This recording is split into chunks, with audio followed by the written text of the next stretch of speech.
Hi, it's Claire Knight here, emotional wellbeing coach and mindfulness teacher.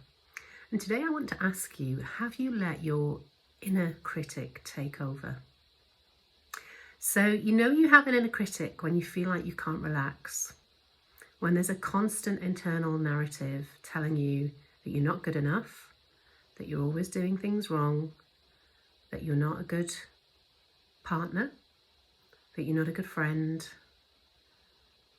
perhaps not a good enough parent, that you're stupid, that you're not good at your job, that you're going to mess up any minute now, and that you'll be found out sooner or later. And the inner critic makes you feel like anyone would feel if they were constantly bullied. Withdrawn, tired, like you can't do anything right, like you can't relax, like things are hopeless, like there's something wrong with you, like you are a bad, unlovable, unworthy person, that you're just a mistake. And the inner critic usually develops from childhood as a result of absorbing a belief that we're not good enough or something similar. So if a parent has a difficult time parenting a child, meaning in some way that they're not given enough tangible love, attention, encouragement, praise, affection, then that child won't stop loving their parent.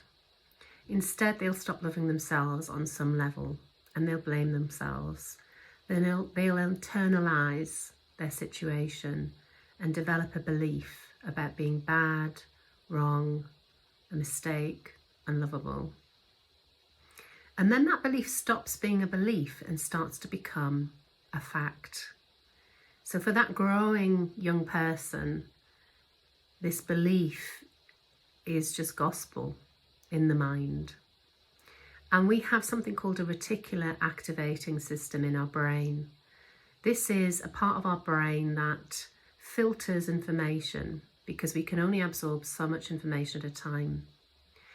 And what it will do is it will seek the evidence to support the well-established neural pathways, i.e. the well-established thoughts and beliefs that we have. So it will seek that evidence and continually prove that belief to be true. So it's a self-fulfilling prophecy. It continues on until we interrupt it and challenge it. So I want you to imagine that, if this is resonating for you, I want you to imagine that this inner critic is not inside you. It's actually outside you.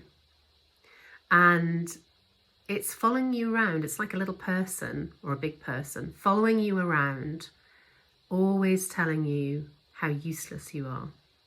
Always telling you you're going to mess up, you're going to make a mistake, you're stupid, hurling insults at you all of the time.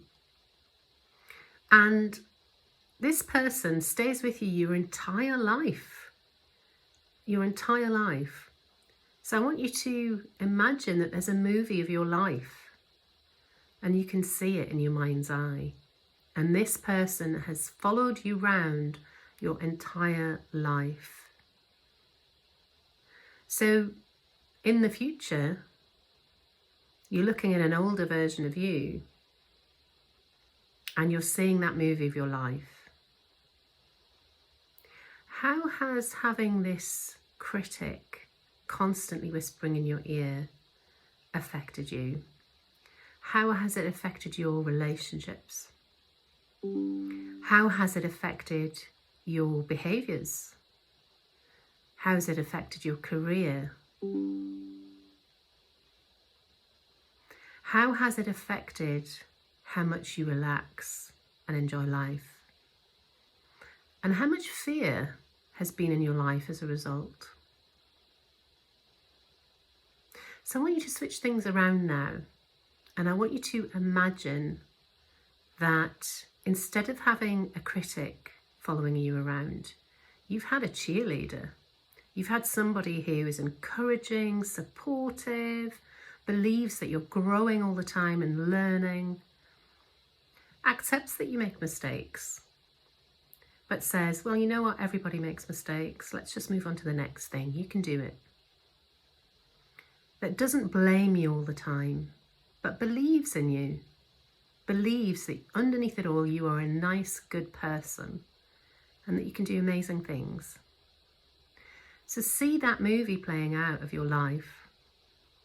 See yourself in the future.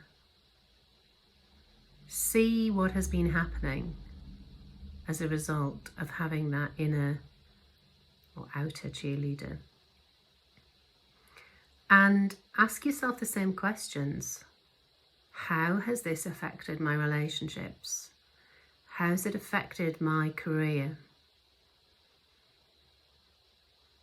How did I show up in life having this cheerleader constantly encouraging me?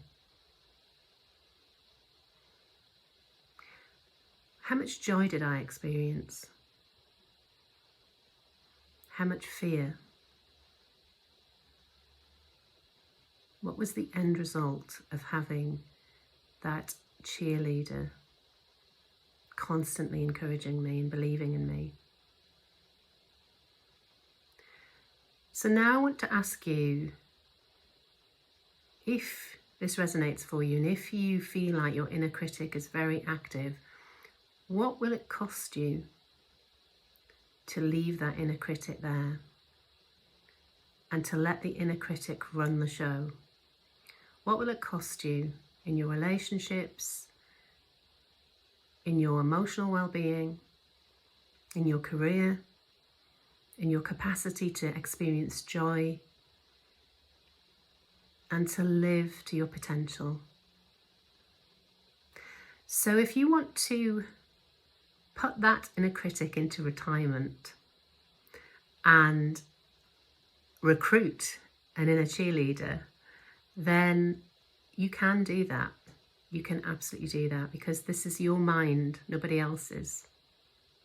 So contact me to work with me if this resonates for you and you need some help ditching that inner critic and learning to engage more with your inner cheerleader.